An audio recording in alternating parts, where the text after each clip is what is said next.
strike 3A and to add 7M to the agenda. All right.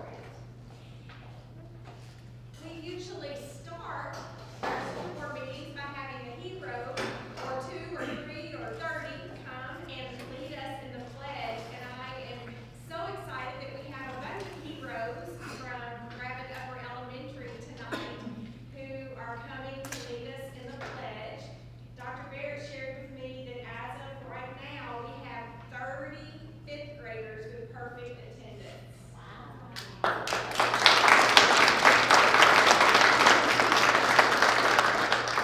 And so, Gravette Upper Elementary students, I would tell you, if I could wish any 3 things for our Gravette students, it would be number 1, that they had perfect attendance, number 2, that they loved to read, and number 3, that they were kind.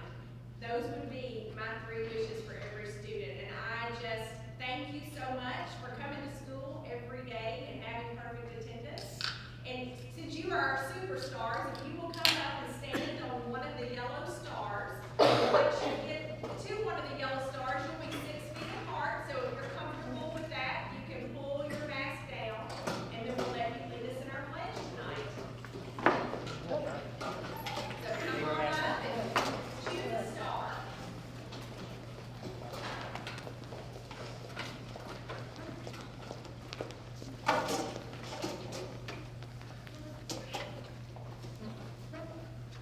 Attention, salute, pledge. I pledge allegiance to the flag of the United States of America and to the republic for which it stands, one nation, under God, indivisible, with liberty and justice for all. And while you are here, everybody else may be seated, but I think each one of you are going to introduce yourselves and share a little message with us. Who wants to go first? All right, I love that. My name is Sierra Carver, and my favorite thing about this school year is learning in a new environment. Sierra Carver is an example of a terrific virtual learner. She is turning her assignments in, she is on every day. Her teachers are just raving about how wonderfully she's doing. So we're super proud of her. We know it's not easy, but she's doing it. Awesome. Let's go next. Jack, you want to start on that end? Perfect. Yeah. I'm Jack Grimes, and the one thing I like about this school year is because everybody's kind and respectful to all the teachers. I don't know what to say. That was really good. Great. Are your older brothers a good example for you, Jack? Yeah, I guess. Good. My name is Braxton Wilkerson, and what I like about the school year is that our teachers are helping us get everything done. My name is Chloe Mackey, and the one thing I like about this school year is that lunch is going easier than it was at my old school. So it's full choices. My name is Brittany Arnett, and What do you like the best?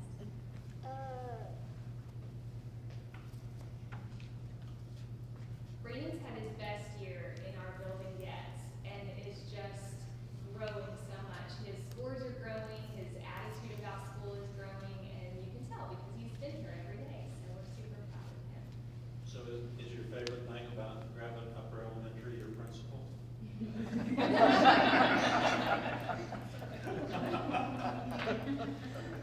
My name is Jax Lawson, and my favorite part about the seal is the reading. I like to read.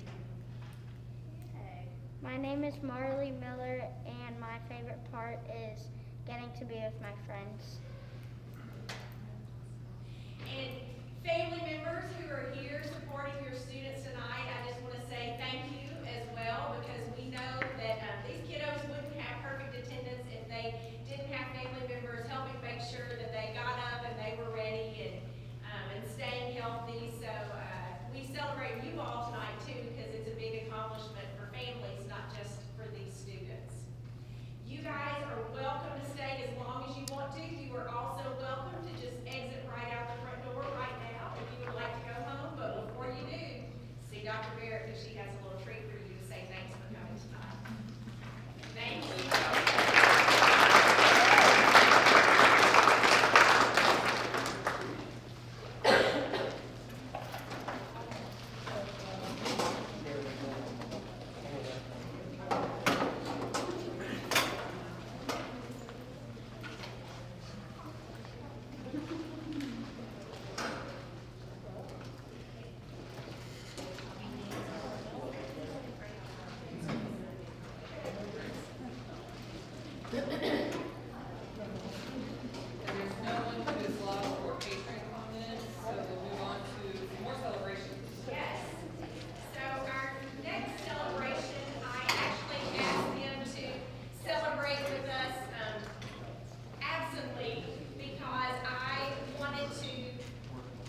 right, we'll move to a consent agenda. We've got the minutes of the October 19th regular school board meeting, and then the financial report minutes.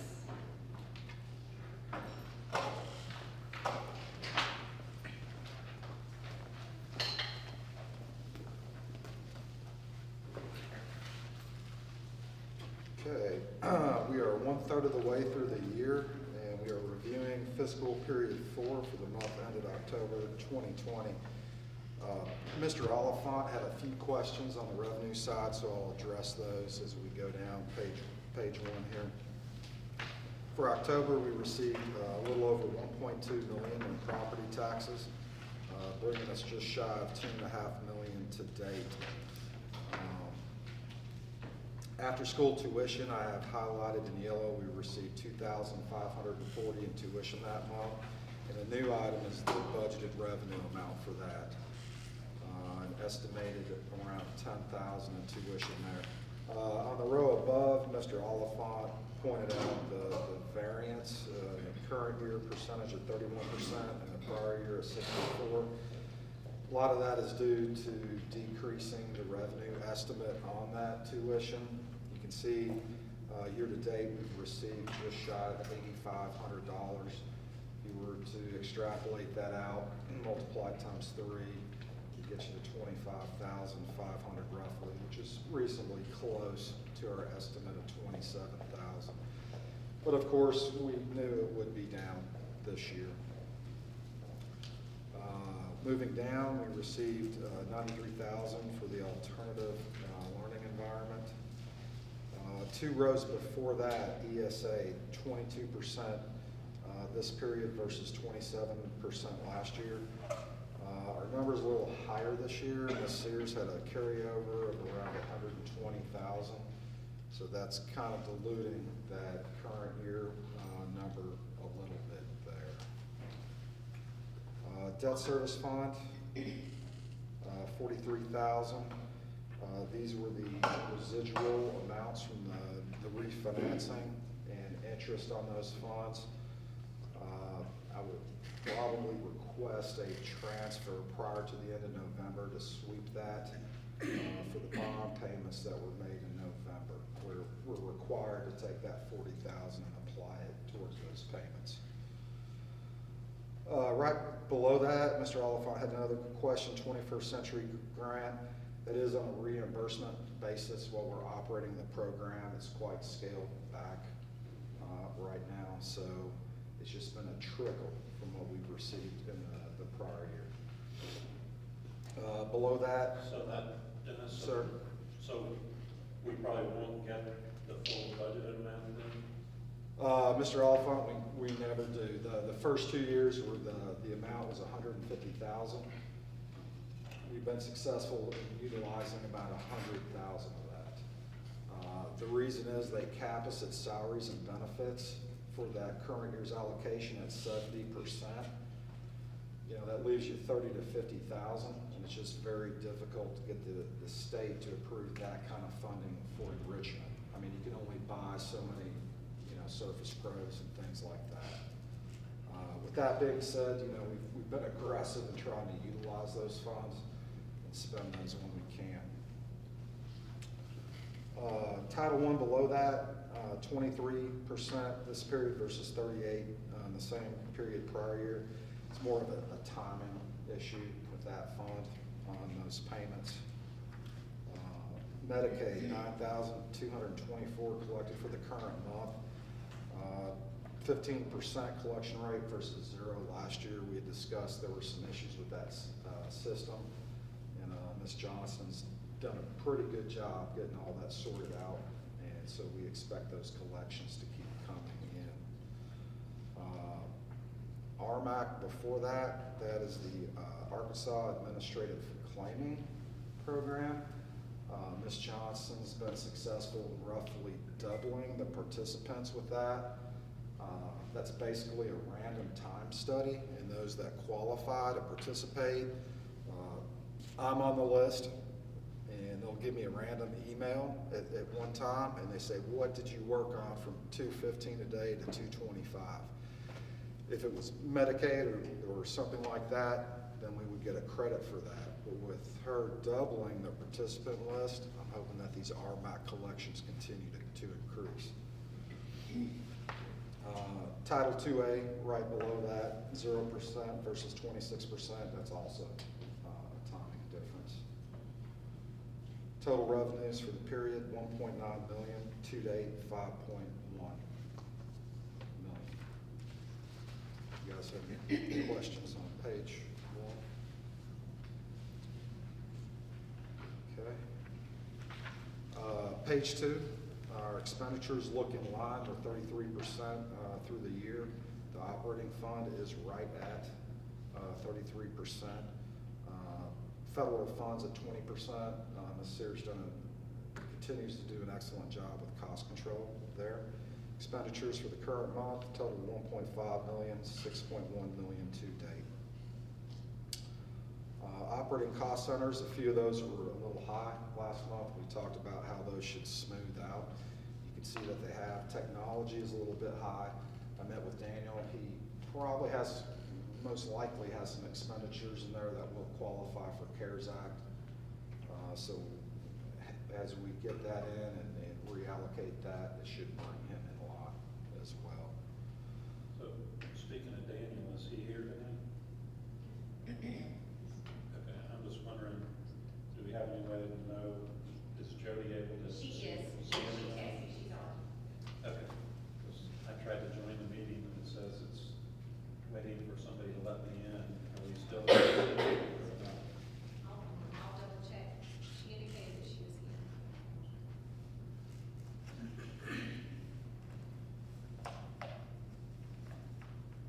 I just, it'd be good to get feedback from Jody or somebody as to whether people participating virtually can hear it.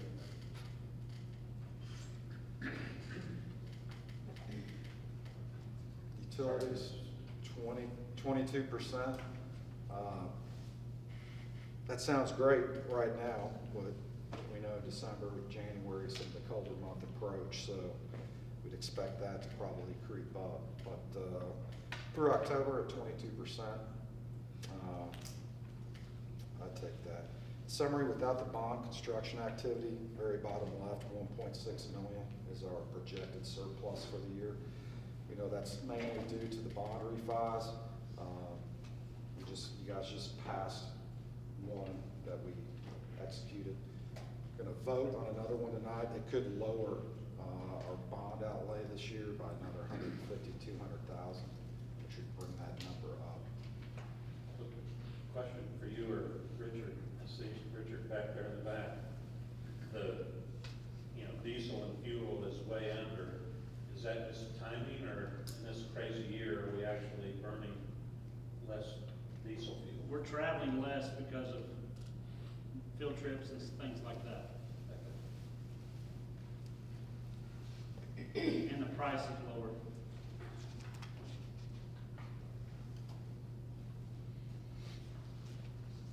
Any questions on page 2? Okay. Moving to the balance sheet, a little less than $5 million cash in the bank, a little over 800,000 of that in money market, the Bank of Gravette, and of course the 41,115. Those are the residual bond proceeds and interest thereon. Touching base with Richard, we did receive the final bill for the architect for $30,000. We have the last payment to Crossing. Mr. Carver has authorized the release of that as far as the construction being complete. And of course, we have the $300,000 for the gym HVAC. So we can take $1 million off that cash balance easily. And here in a few months, may look at the size of that balance and perhaps consider, moving a little to where we can get some yield on that.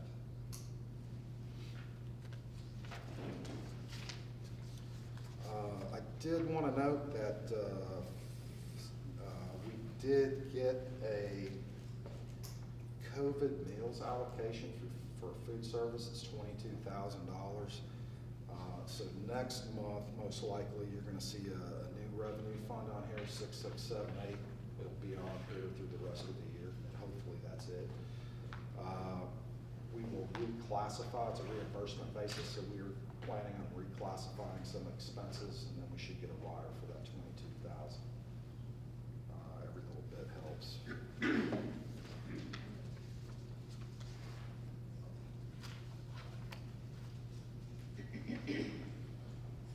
Moving to detailed statement of changes in fund balance. No big changes there. Everything's in line, I think, running smoothly. FEMA, we're trying to wrap up and hopefully get paid for that. I would hope by the end of the calendar year. It's kind of added a lot of complexity to the process, but we needed the money, so that'll help. Once that's out of the way, we'll be able to see what kind of money we have left under the CARES Act.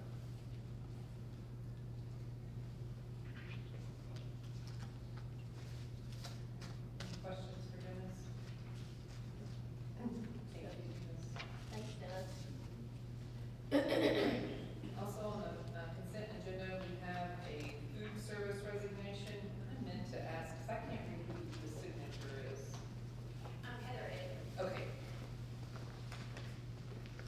And then, bus driver resignation of Ronnie Moore. Do I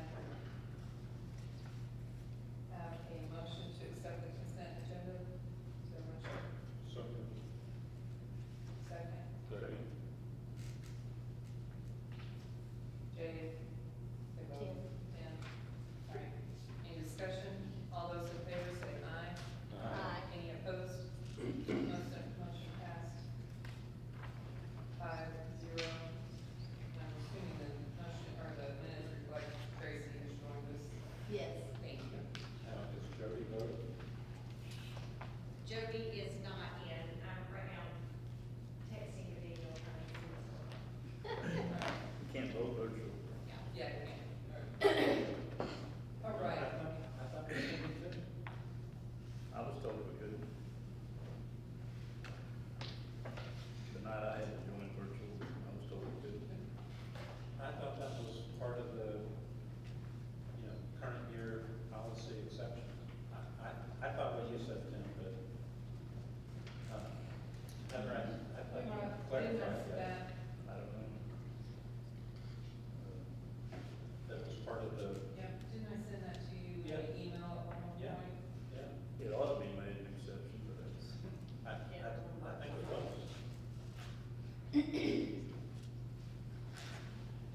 can double check. I Yeah. feel like you can vote virtually, but you can't do executive session Virtually, I believe you may be right there. Can't do executive session, but you can vote. I think so. That was part of the waiver. You can't regular session, you just can't do it. Well, you don't vote in Yeah. executive session. Right, you I can't. think- All right, superintendent report. Yes, so first tonight, we have Kelly Hankins, who's coming to visit with you about her STAR data reports, and then also some of the things they're doing in the middle school to address the information they got from their test scores. The other principals met with you in October, but she was at a professional development event, so she's here tonight. All right. So, I think that you guys have the results. Okay. So, broken down by grade level.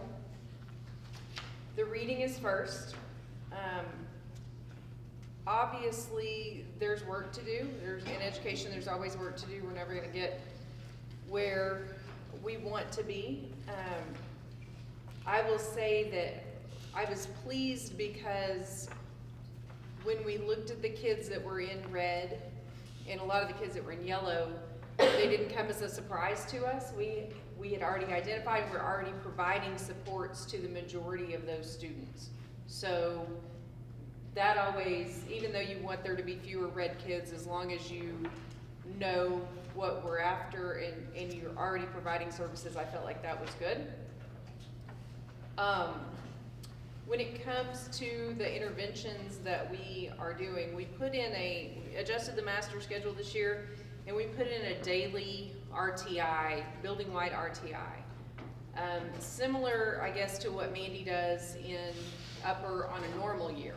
And because they are staying in their close groups this year, they aren't able to do that. But we're switching classes, just like we always have, so we went ahead and put this in. It has been really good. We're continuing to improve our processes, working on it weekly.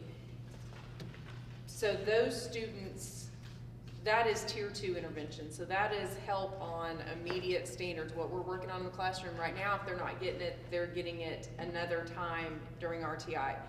That keeps those students from continuing to fall behind, from this compounding itself. So we are working on that. We still have our tools classes in place. At the beginning, pre-COVID planning, the master schedule, we were gonna be able to serve 3 times the number of students in our tools classes, which is really tier 3 intervention. So these kids that are missing some basic skills. Because of virtual and that kind of stuff, we weren't able to do that. We went back to just what we had last year minus some Title I help in the building. So, but we do still have those tools classes, and they are being effective. We've already moved a couple of kids out this year. They've already grown enough to be on grade level, and we moved them out of the tools class, so we're super excited about that. We also have several co-taught classes where we have a special education teacher and a gen ed teacher teaching together.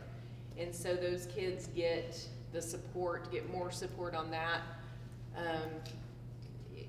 There's times when we'll pull a small group out of that classroom, give them some specific support on specific things that they're split that group, and sometimes they're all together. So we do a lot of progress monitoring on our tier 3 kids in our tools group, in our tools classes, and we've had multiple students already grow over one grade level in reading this year. So with everything going on, I feel like that's a huge win on that. The other thing that we're doing in the middle school is really, since we don't have as much tier 3 help as we wanted, we are focusing on prerequisites. So we've got our essential standards. You guys have heard all about that. We've been doing that for several years, but really focusing on what leads up to learning that standard. What is that basic skill that the kids have to learn the standard?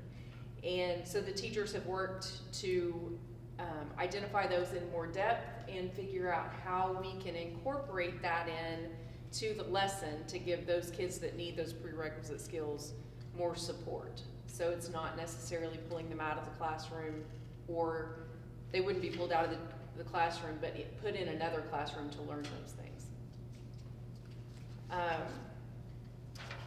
Similar situation with math.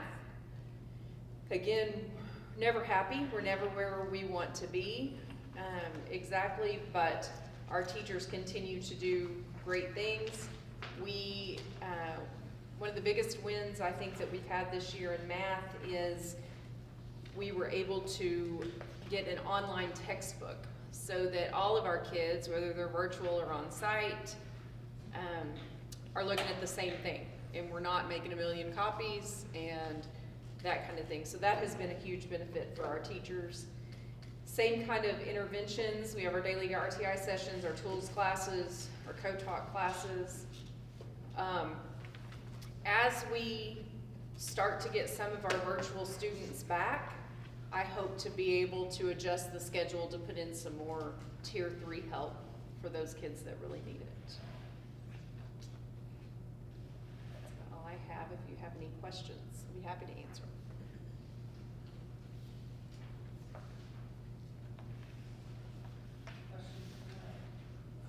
I've got a question on a different topic, kind of related. Okay.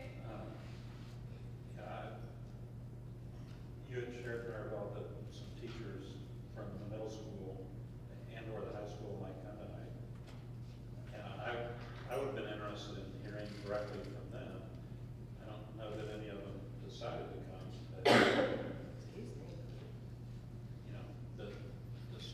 running teachers, number one in middle school and probably number two in the high school, seems to me to be our biggest issue this year. So, since you're here, Kelly, I'm just curious. For sure. So, no doubt that teaching virtually and teaching on-site, and then having to add in our blended kids that are not fully virtual, but they're not in the classroom right now for whatever reason, it's a huge strain on the teachers. And it's not that you can just digitize something that you're doing in the classroom, right? You can't just put it on Google Classroom and it's the same. It just takes a lot more time. The feedback, you and I having this conversation is great, but if you're at home and I'm here and I'm trying to deal with all these kids, right? It's just, it's very time consuming. And so I think that has been the teacher's biggest message to me, is that they need time. They need time to figure out what they're doing. We went into this, we as a district, I think, did a good job of doing what we knew to do at that moment, but we didn't know what we were doing either. And so, as they got into virtual teaching, we all realized we had to continually adjust everything that we were doing. And it's just a lot. And our teachers are so dedicated to student performance and student success that when they can't reach out and touch a kid and get them to do what they need to do, when they can't find them an extra resource or someone else to help them or something like that, it really takes a toll on them emotionally. So that has caused a lot of stress, is just not being able to do what they do so well with our kids. So we've put some things in place. I've talked to some teachers late last week, today. I feel like the stress level is coming down just a little bit because we have been able to give them that time in the middle school. We've been very fortunate. We've had some fantastic subs that know our building, they know our culture, and they just have stepped up to do whatever we have asked them to do. Teachers have been fantastic about keeping the on-site students moving forward while they work with their virtual students. So, I'm not going to say that I know what the right answer is. I'm wondering if the young lady at the table over there by Melanie, is that Naomi? that is Naomi. So, Naomi, I appreciate your sending the email message about that, and I hope you got a chance to read my response to that. I think so. So, I just want to use this forum to make sure that communication gets back to the teachers, that the board members, and I hope I can speak for all the board members, we're very interested in this, and we're very focused on it, looking for ideas. This is a tough year, and we've tried some creative solutions, and I just don't want the teachers thinking that, we're not listening and we don't care, because we do care. I just kind of rely on the experts. You guys are a lot closer to it, to say what are the appropriate actions for us to take. But I assure you, I personally am very supportive of any creative solutions and ideas. Well, I know that the teachers appreciate your support. I mean, even just a thank you, verbal support. Our PTO has been fantastic. We've been able to supply the teachers with some meals to take home, so they're not having to worry about cooking too. I know that they appreciate all that. It's just so different. There's nothing. Nobody knows what the answer is and how to make this a good situation for everyone. And I think that's what's so difficult. It's not that we're not doing everything that we can, it's just that we haven't figured it all out yet. So, my teachers believe pretty strongly that the best place for students, and especially struggling students, is in the classroom. because they can reach out and touch them. They can help them, they can sit beside them, they can motivate them, they can build relationships with them, and that's what my teachers do best. So we hope that we can get some of those virtual kids back on campus and get them headed back in the right direction. That's my related question for you, Maribel, and Shannon. Is in last month's meeting, we talked about, it seems like about half the kids in high school and possibly in the middle school who are 100% online are just not participating at all.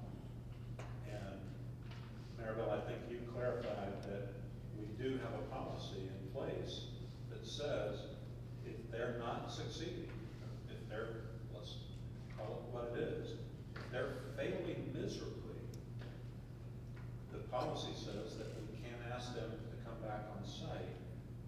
Just curious what you ladies think about that, or are we starting to do that, or are we So, communicating that? actually at the middle school today, we mailed out our progress reports. We're at halfway through the quarter. And those students that are virtual, who are failing, received letters saying that we want them back on campus on Monday after Thanksgiving.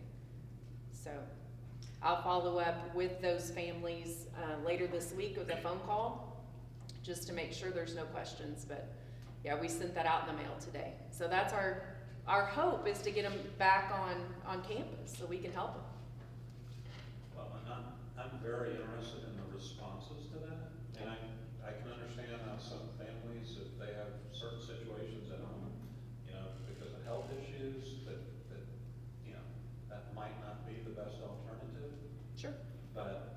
And that's why I wanted to call them. I don't want to make anybody uncomfortable. There's so much fear in the world right now anyway, that I don't want them to be fearful when they send their kids to school every day.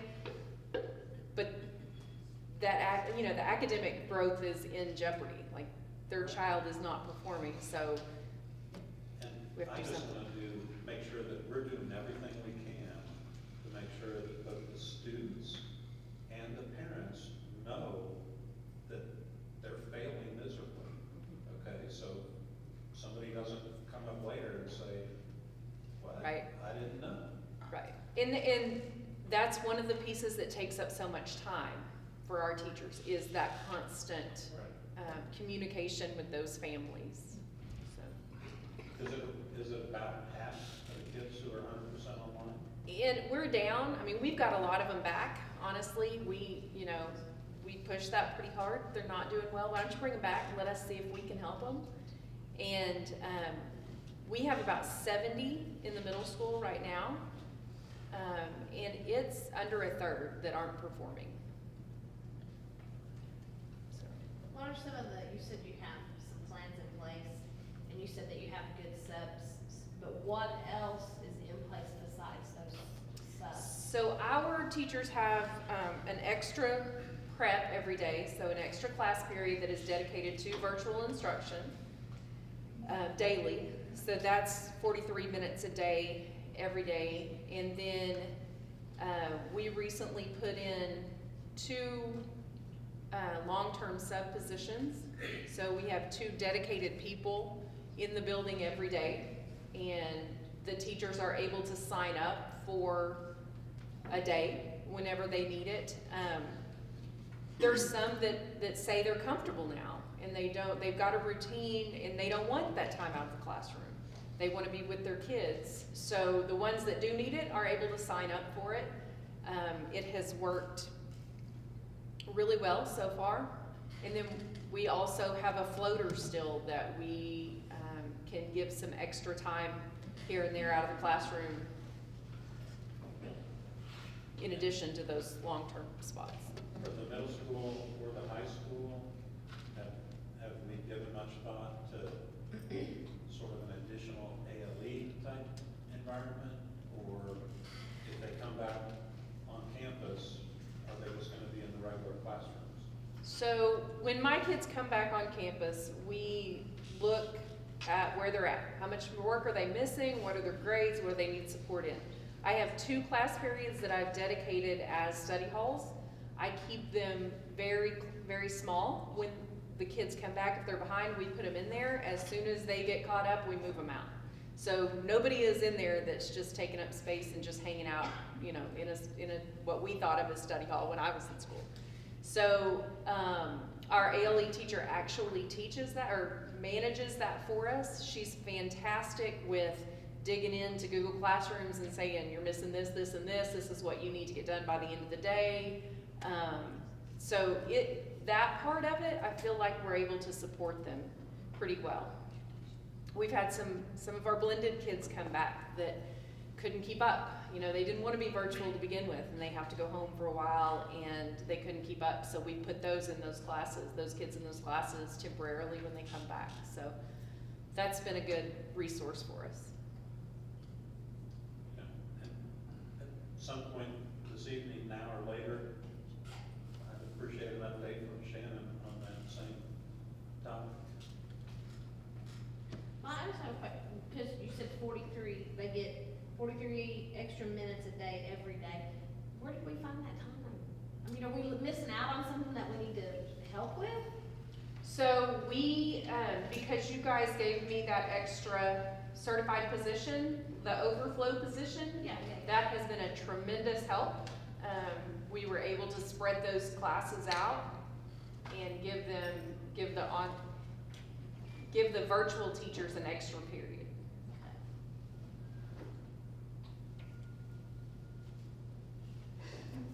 Look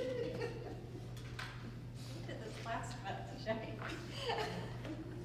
Well, I'm glad you moved, I need to the lights come back on. So as far as how we're doing our placement, or just What supports they give when they get back. My recollection of the numbers is that we've got 20 to 25% of kids who are 100% online. it's down a little bit, but yeah. So like right now, I think we're 139 at my school. And it seemed like roughly half of those kids, now Kelly said a third, are doing nothing. So how are those numbers holding at the high school, and what are we doing at the high school? Number one, to communicate, and then number two, to remediate or address it. So after our 9 weeks grades went home, we had several students come back on campus because they did see that grade on a report card. Counselors are reaching out to families, encouraging them to come back. We are meeting, I'm going to send out the letter encouraging students to come back. Honestly, for us at this point, it makes more sense for them to come back at semester. Because if they come back after Christmas break, we just have a few weeks before a final. And it's those kids, I mean, it's not going to be successful for them to come in and take a final. Now, we have encouraged some to get back on campus and just kind of get back in the groove of school. But due to seat time, that's a requirement for credit. Those kids, I mean, they've basically lost a semester. And we do have some students who have made application to the alternative school, but with our physical distancing requirement in that building, that number is down this year. And so we haven't placed any additional students on that campus at this time. How many of those kids are seniors? Right now, 2, and they won't come back on campus. Okay, so there's only a couple of seniors who are at risk of Maybe not 3, but graduating yeah.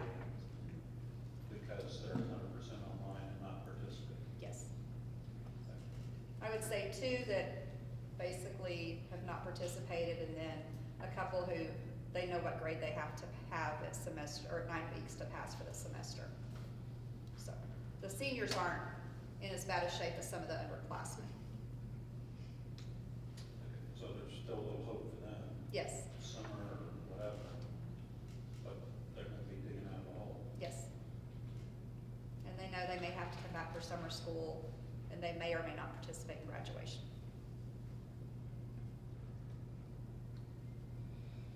Okay. And your teachers feel better about everything, or? We, 2 weeks successfully, tomorrow will be our 3rd. We call it Win Wednesday, what I need, and so every teacher was asked to plan an enrichment, as well as an intervention period. And then an additional like study hall for kids to come in and work quietly and independently. The enrichment time is just an extension of something fun, either in their subject area or outside of their subject area. We offered that last year when we had our enrichment period in the day that we lost this year because of smaller lunch sizes. And intervention, teachers assign students to come to them who need additional support. So tier 2 basically is what that is for. The study halls, kids can work independently, teachers offer additional help as needed. We've limited the number of students that can actually be in the commons, so that has helped with the Wi-Fi out here. The first week, the Wi-Fi crashed. So that was kind of a challenge. But we have a period set aside for each grade level, so it's smaller, they can spread out more, and then 2 periods in here that are limited to like 120 kids. After Christmas, we're looking at opportunities for students to partner and go out and do like community service. If they have high enough grades and they've got a partnership for their service learning credit, that would be an opportunity for them to go out and earn hours towards that. That's awesome. So, I think teachers still feel overwhelmed. We do not have a period in the day for virtual learning. At the beginning, before school started, we sent a survey out asking staff if they wanted smaller class sizes so they could space the children out, or if they wanted a virtual period. And at that time, we weren't really sure what the number was, and unanimously they selected smaller class sizes. They would teach virtual alongside a regular class.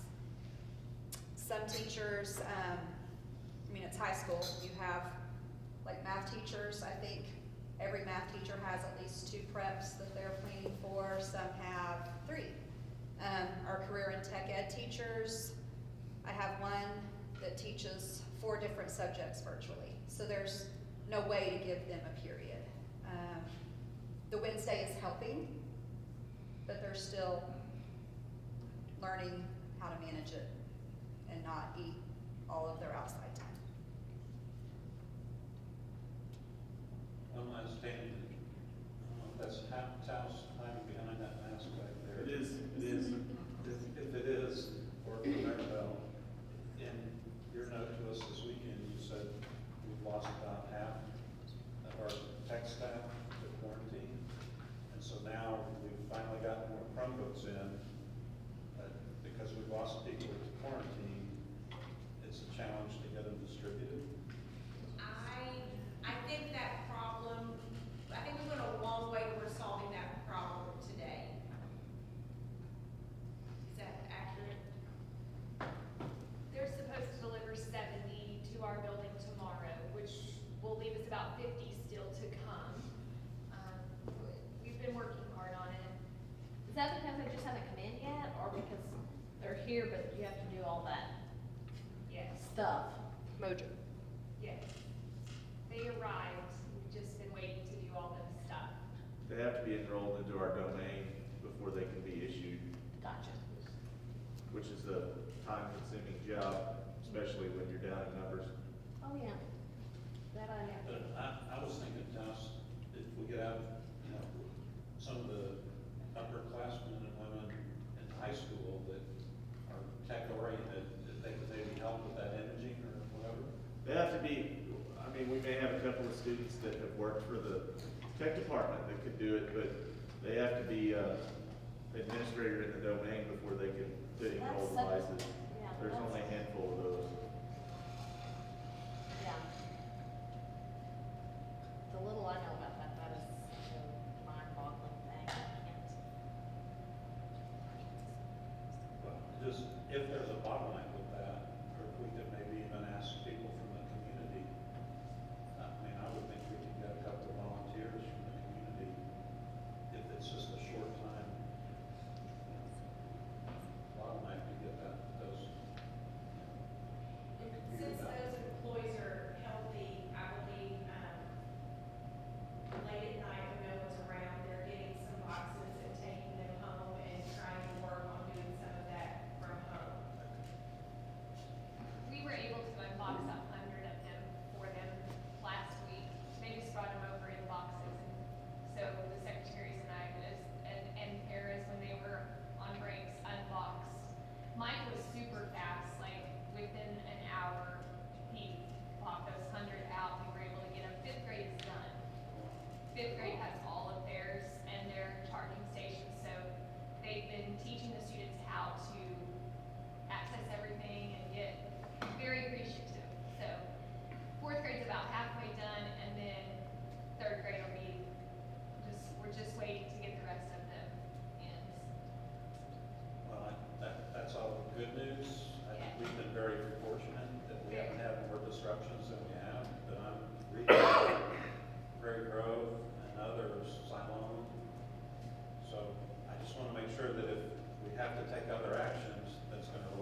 Yeah, there's about 20. I sent out 20 letters today. So is there a way, because when you hear where you spend 80% of your time working with that 20%,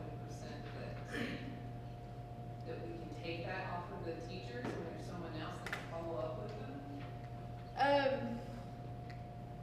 Well, and that's kind of what we've done with this letter. Okay. Because we basically said, and I've told the teachers, you know, let me handle it from here and see if we can get them back on campus. Because one of two things is gonna happen. They're either gonna come back or they're gonna be scrambling around to get caught up so they don't feel like they have to come back. And so we're at midpoint of the quarter. They can still, you know, do it if they will. Because I had a son like that, so I understand motivation right there is probably, they don't have that necessarily at home to motivate them. Right. All right, thank you. Thank you. All right.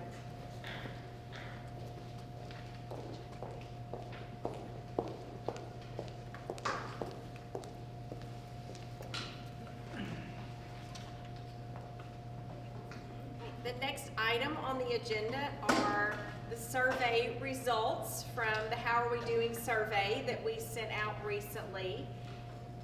I was very excited that we had so many people respond. We had 549 parents that responded, 827 students that responded, and 127 teachers that responded. So I thought that was such a great response, and I really appreciate people taking the time to give us their feedback. You have all of the results in your packet. These are district results. Each one of the principals have the results that are specific to their building. They've had those for almost a week now, and so they're able to look at their results and the comments, and I know they have already gotten to work to address some of those. From a district perspective, since you have the district results, it's obvious that we have some work to do in communication, which is no surprise to you all. That's a conversation that we have been having. And so that's something that needs immediate action on our part. And Becky Sears and I have been talking about some things that we can do immediately to try and improve communication from the district level. And that was something that parents, students, and teachers felt like we really needed to make a difference on. One of the things that I found very interesting that I will call your attention to, and that's from the question of how would you, let's see, which one?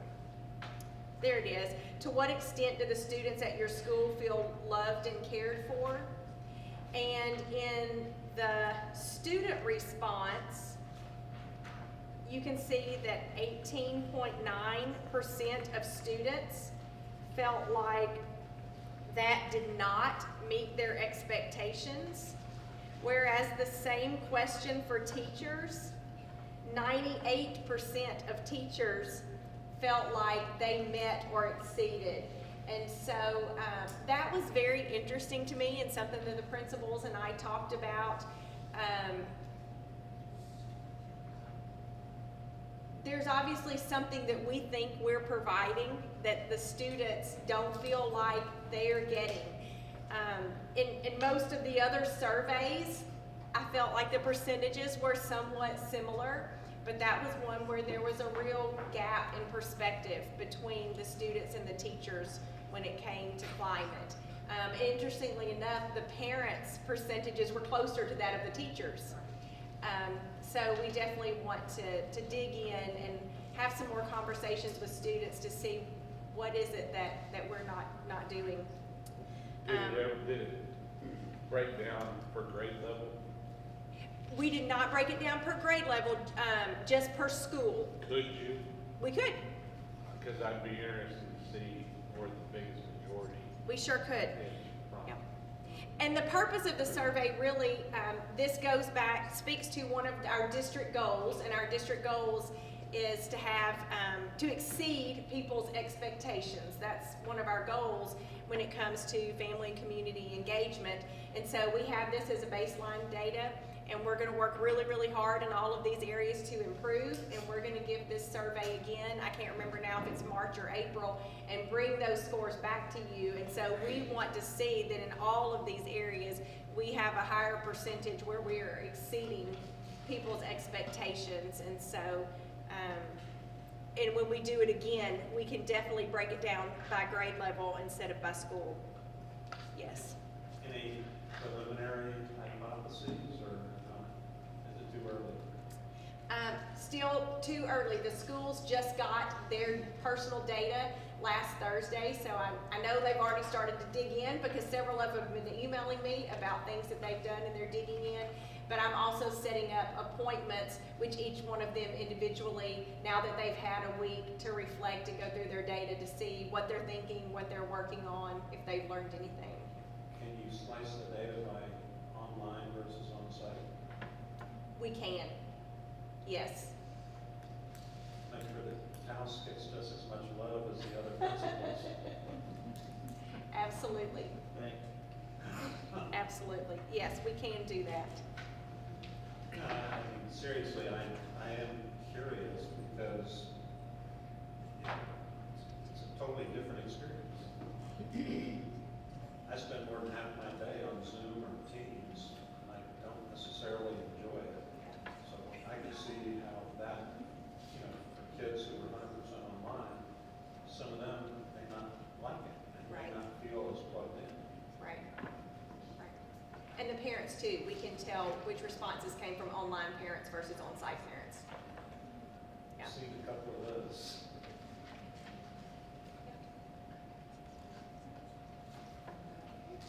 Any other questions? Right, ready to move to action items. Great. So Dennis is up with approval of bond sale.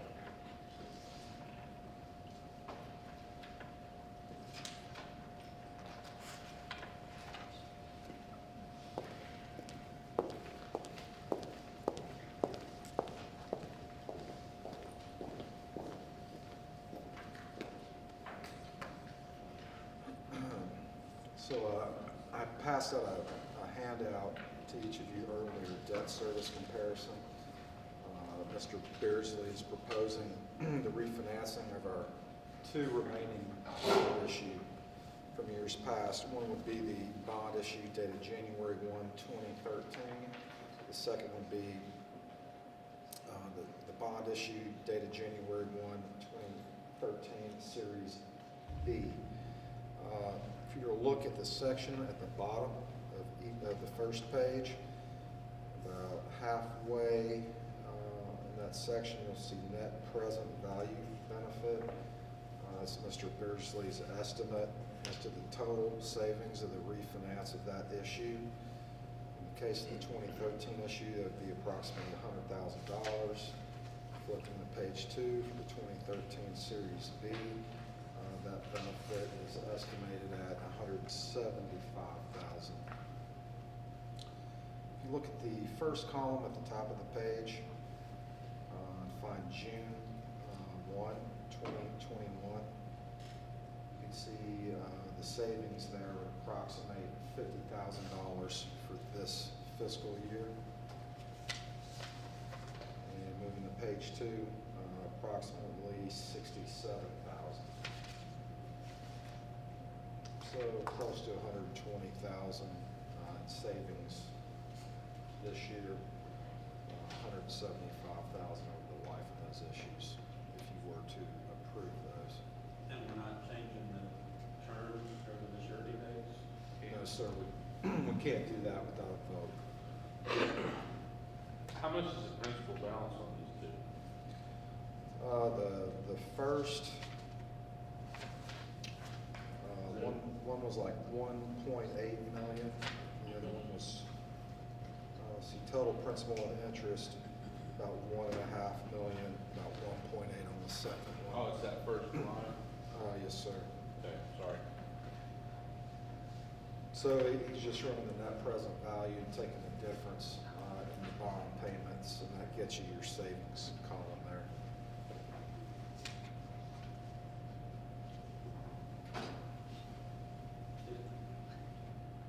Is it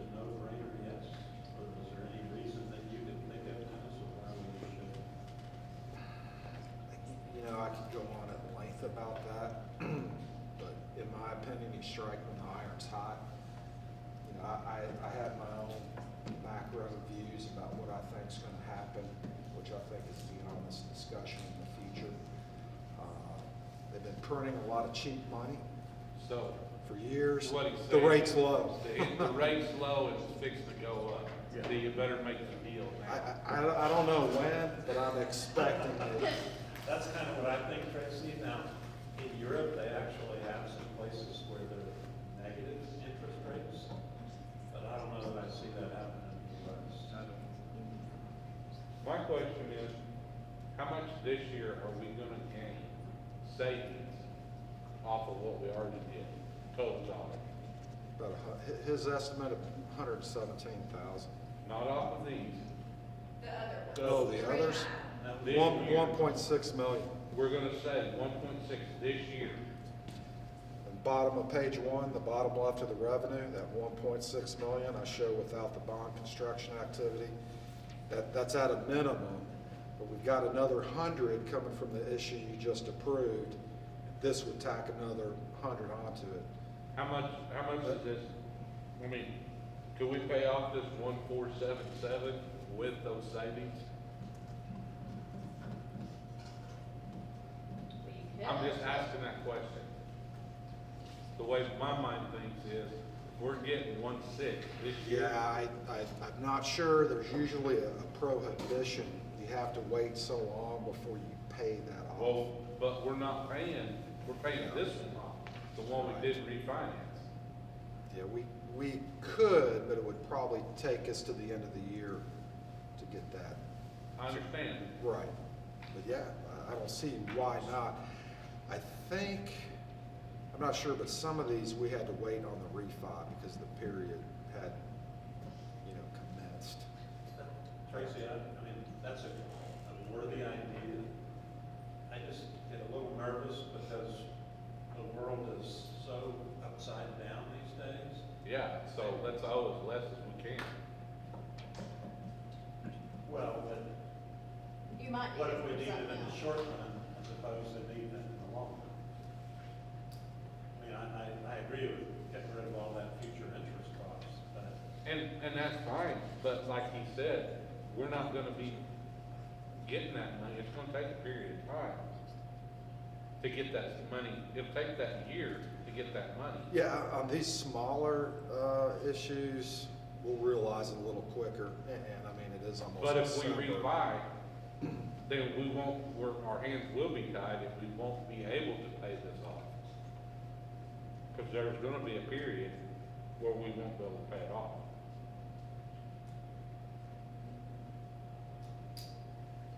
I don't remember the terms off the top of my head, but I don't think we. I asked Beardsley point blank, when we went to do these other ones, can we take those savings and pay it off?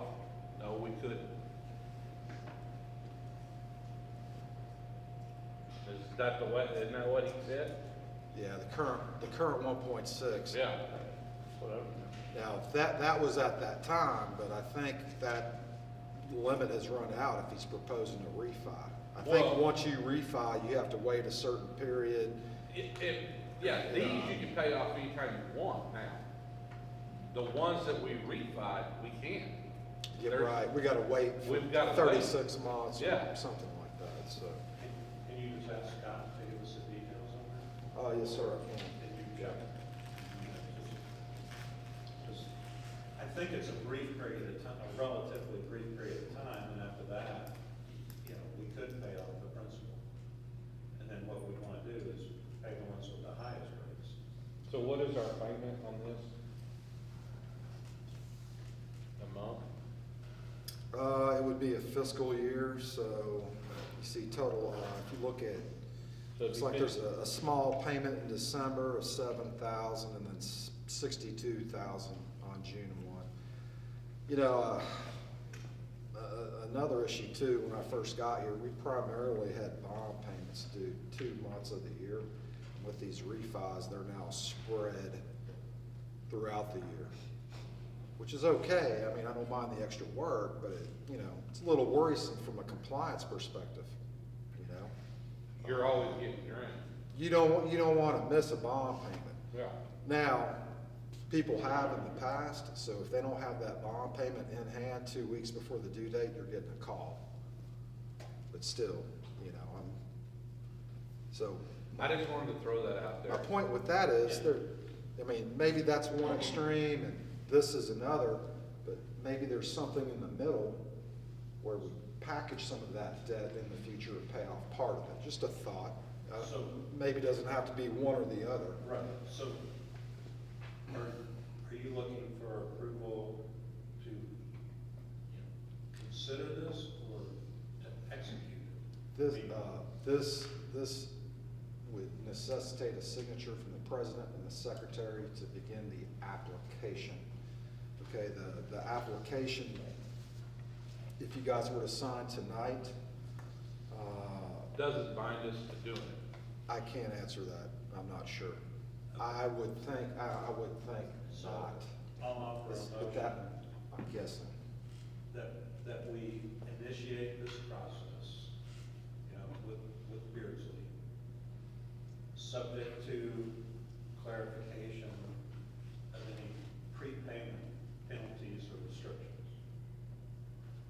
On either of these two issues. Right. Okay. On both. Well, Sure. I would like One to or both. clarify any restrictions on prepayment or any prepayment penalties. You know, you and Scott work together to let us know. Sure. Then that'll give us the answer of what Tracy's looking for, of what any restrictions are. Sure. Okay. And it, you know, I hope this and early next year are the only crazy years in approximately this decade. But I'd rather hang on to a little bit of cash than, It's like playing Cut the roulette debt. right now, buddy. what's that? It's like playing roulette right now. I know. That's why I'd rather hang on to the cash. If some of these governmental funds don't come through, I'd rather have the cash than be having to go find where we're gonna need it, find where we're gonna get it. All right, so we have a motion.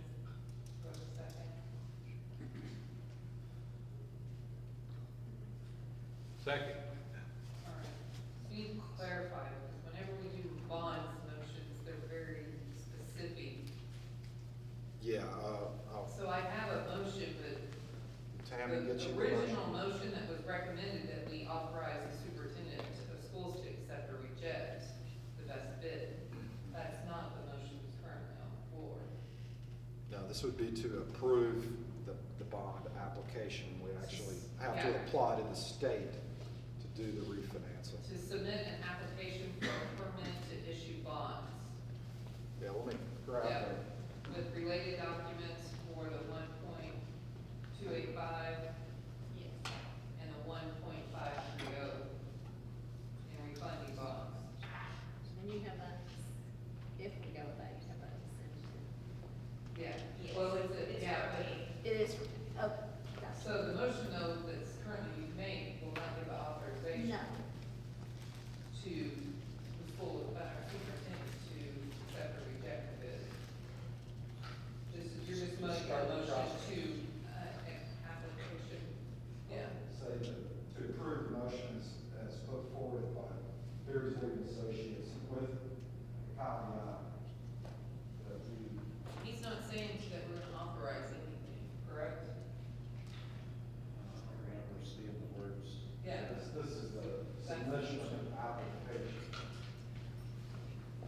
So, Of course, when the your bond- motion is to submit That is the actual application for application. permission to issue bonds and to get clarification, not to authorize. Is that the way I'm understanding? Right, I mean, my guess I'm is okay it's. with this motion, but, I still have the same subject too. I'm just saying, I wanna know. I mean, Tracy raises an excellent point. And I don't remember, I'm sure we've all read it. So the recommendation I would say is that we're not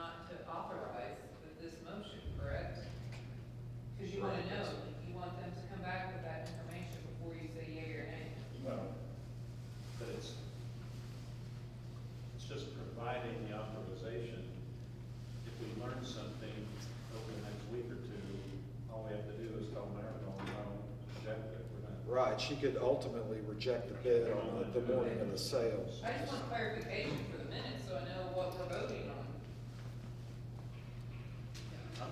I'm fine with the words in this, to submit an application for a permanent issue bonds with related documents for $1,530,000 refunding bonds to the State Department of Education.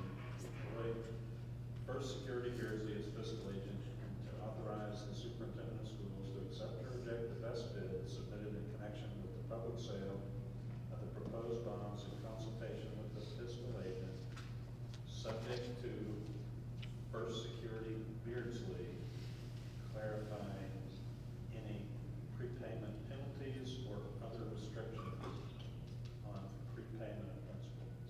So, the motion you just read was for the Series D. But, I'm saying, yeah, that's what I read, but Are we going with this? I'm fine with both. Yeah, here it is right now. Yeah. He's just combining these two motions together. I hate that. People, stop it. Get typewriter. Good thing Kim knows what she's doing. Okay. So he's taking that motion Yeah. and then, he's taking both motions, Both combining them motions. together, correct? With the, Subject to First Security Beardsley's Clarifying. prepayment penalties clarification, correct? Clarifying any, yeah, prepayment penalties or other restrictions on prepayment of, principal on this or principal of any other bonds. Because if we're gonna prepay something, it ought to be the ones with the highest rate of interest. And then the president and secretary would need to sign both applications. I have the page tagged, and I can hang on to those until I hear from Scott. If all is well, we can proceed with the application. If it's not, then The other thing, Dennis, this is a request, not a part of the motion. Just remind me, I think we had to re-up with Beardsley for a 3-year term. If you can just remind us what that 3-year term is. And my recollection is, we can tell them, we might want to do something different in the meantime.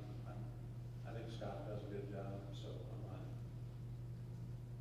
I just want to be reminded of what the term is. I think it's time to renegotiate that. I think we were waiting for these steps to close, so we didn't do something right in the middle. But as soon as all of these steps are checked off, we can renegotiate. yeah, So he ought to be motivated to get us the information promptly. well, I mean, Scott's always good. yes. But 3 years ago, we thought about at least talking to Stevens, who's the other key fiscal agent in Arkansas. Nothing wrong with a little competition. You were because of what he did, or what he said. You're right. well, he actually, You got that thorn stuck in your side. the applications include a new agreement. I do not have that tab for signature, as Mrs. Childers pointed out. That contract is moved to a month-to-month basis until we deem otherwise to do something different. All right, so we have a motion on the floor. We have a second, correct? Second, yes. Any other discussion? All those in favor say aye. Aye. Any opposed? Motion passed 5-0, because Jody's still not. We're texting. Okay. Yeah. She didn't text me anything on this vote, but she did text me for the next 3. All right. Thank you, Dennis. All right. Richard. Richard has the next 3 items, and I see there's a typo in B. We are not allowing Richard to see bus bids. He can do that without our approval. We're asking him to see. I see them every day. Yeah. See bus bids. Basically, I'm just asking permission to go out to bid for next year's bus purchase cycle. All right. And Jody said yes. So moved by Jody. Or I'll second. All right. Any discussion? All those in favor, say Yeah, I just have a question for Richard. to seat those buses, Um, to seat them. Well, That's what we're talking about right now. okay, seating them. the second one. All right. On the sale. All right, all those in favor say aye. Aye. Any opposed? Motion passed. All right, The next one is, we put out, the three of the people that's bought buses from us in the last several years, to sell this, 09 Freightliner. Elk River Floats was the high bidder at $5,001, and that's who I'd recommend. so I know in the past, we've not necessarily went with the highest bidder because we let a school have that. Is that, That's my question after we get our motion in second. Is that Jody's making the motion on this one? She just said that she is in favor of moving forward on the sale of the bus. all right, so Jody's. I'll make the motion. Second. So, Tracy. the question that Heather posed is my question. Yeah. Used to go to church with Bud Simmons and, call her. Are we willing to accept $426 less than Elk River Floats? That's the board decision. Yeah. What do you think, Richard? That's the board's decision. I recommended the high bidder. That's the way I see it, money's money. If it was Decatur, yeah. But, sorry, golf board, that's their tax dollars. No offense to anyone that lives in Oklahoma here, if you did. We better share those wrongs. But it is what it is. Last year's bus was a little bit closer, and that's why we did what we did last year. But I'm recommending the higher bid here. Would it be unethical to ask Bud to increase his bid? Yes, it would be. Yes.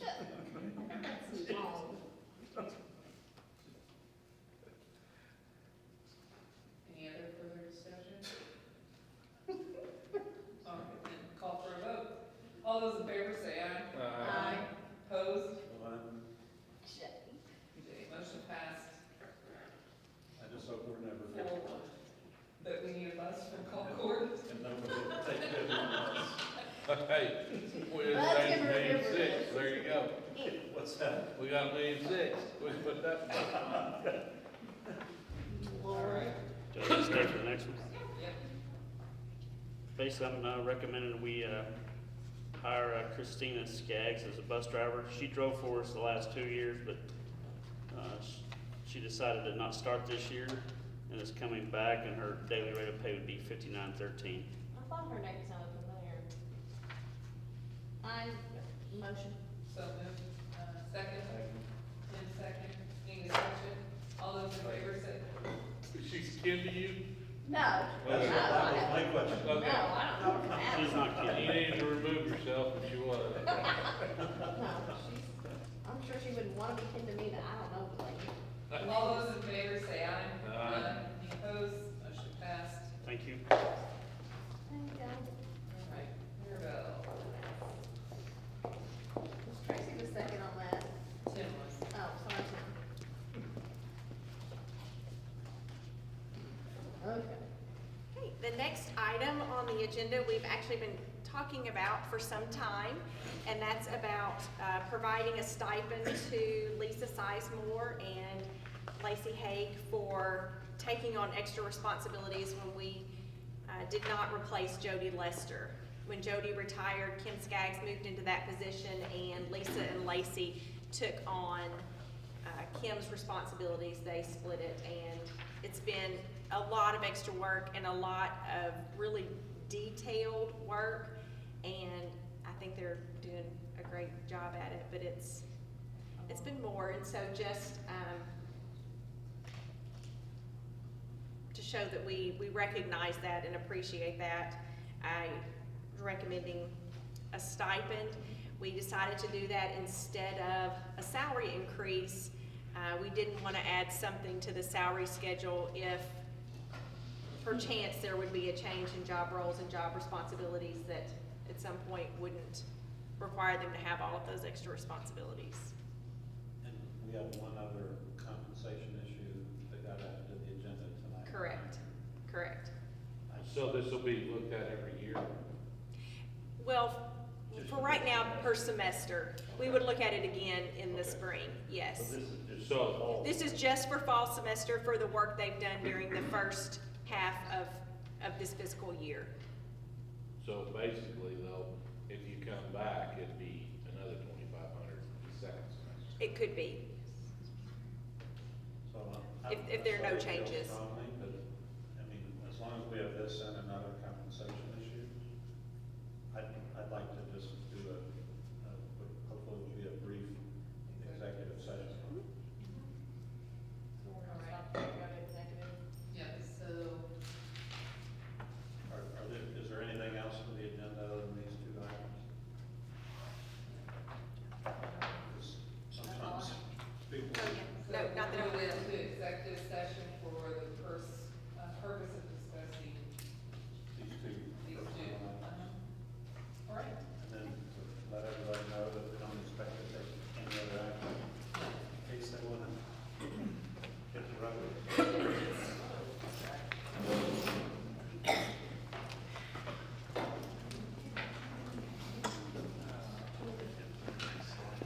So what night, the 18th or the 19th? Okay.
You're welcome.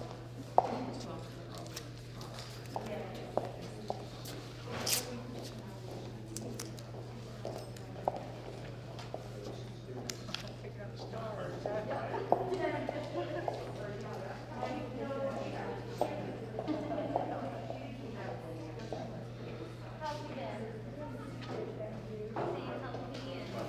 See, healthy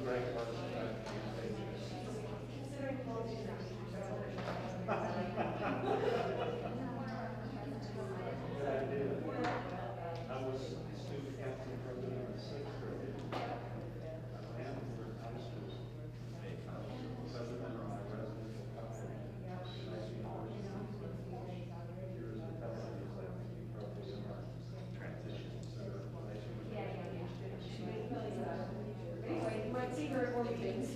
Not a problem. Have a good evening.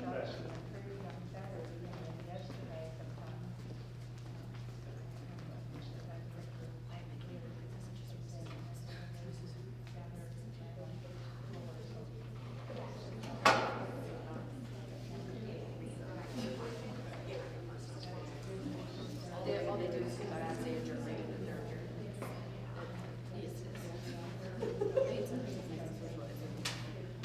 Not for me.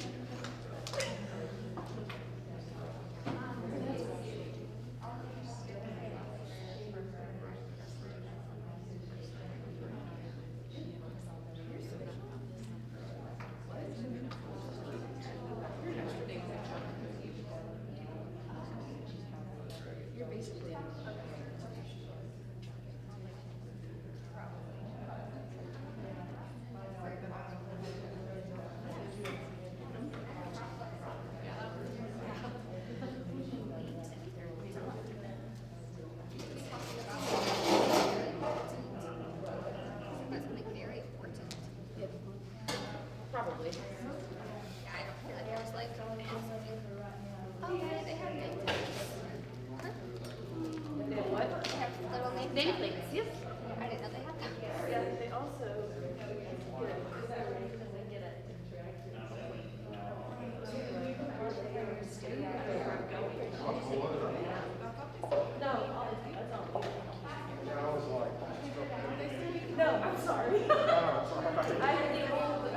Children's, I get it, well, since I was here, and then